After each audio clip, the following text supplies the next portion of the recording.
On va donc parler aujourd'hui de stratégie nationale de cybersécurité et Jean-Baptiste m'a demandé d'expliquer quelles pouvaient être les approches pour permettre au public et au privé de maîtriser un risque local qui se globalise. Ce qui est très particulier en matière de cybersécurité, c'est que nous avons en réalité un risque qui doit être considéré évidemment au niveau local. On a parlé tout à l'heure de transactions économiques. Madame la ministre a parlé donc de la loi et des prochaines perspectives, de moi également. Et ce qui est certain, c'est que c'est un risque qu'on approche toujours de manière locale dans le métier.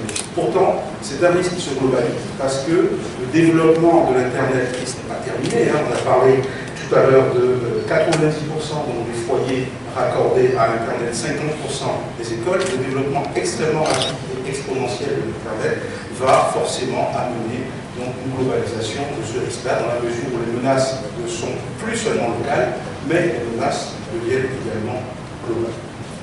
Bien. Qui a la main sur la... Merci. Alors, ça va vous étonner. Je vais commencer par parler d'une histoire très très ancienne que je pense seuls les spécialistes de la cybersécurité connaissent, dans la mesure où c'est elle qui a porté sur les fonds baptismaux de la cybersécurité. Et puis après, on parlera de l'Afrique, de notre pays, et bien évidemment, on fera du droit. Je vous promets, on en fera un tout petit peu, parce qu'en général, quand les avocats prennent la parole pour parler de droit, soit tout le monde s'en va, soit tout le monde s'en va. Donc je vous épargne aussi. Alors, été 1940. Voilà, c'est drôle de parler de cybersécurité et de remonter à 1940. La guerre semble avoir choisi son camp. La Pologne, la France ont capitulé. La Grande-Bretagne résiste. Rappelez-vous le général de Gaulle, le 18 juin, depuis Londres. La Grande-Bretagne résiste, mais sa survie dépend des routes maritimes.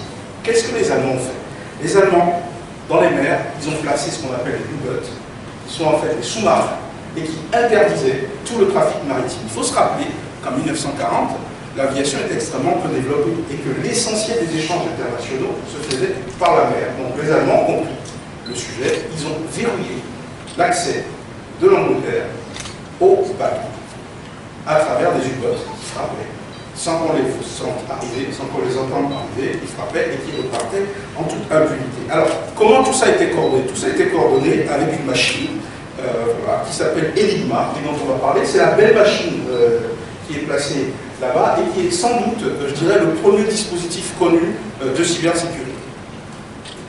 Alors, Enigma, c'est quoi? C'est une machine à chiffrer civile, inventée initialement dans le monde des assurances et des banques, et qui a été militarisée par l'armée allemande. Donc, les Allemands transmettaient, en fait, toute l'information, toutes les instructions, tous les ordres, et recevaient les informations de la part de leurs sous-marins à travers Enigma. C'est-à-dire Enigma cryptait, tout simplement, c'est juste une machine à crypter qui fonctionnait avec un principe extrêmement simple. Vous tapez sur la touche A, en fait, elle le transforme en D, et à l'autre bout, il y a quelqu'un qui sait que D signifie A et qui décrypte le message. En 1940, c'était effectivement un véritable challenge. Donc les Allemands ont totalement confiance dans leur dispositif. Voilà. Ils échangent des communications radio-cryptées, persuadés que jamais, au grand jamais, les Allemands, les Alliés ne les comprendront. Alors, on a parlé du premier dispositif de cybersécurité, on va parler du premier dispositif, du premier hack. Alors, on va parler du premier hack. Alors, Enigma a été inventé par un individu, vous allez voir, qui s'appelle Rudolf Schmidt.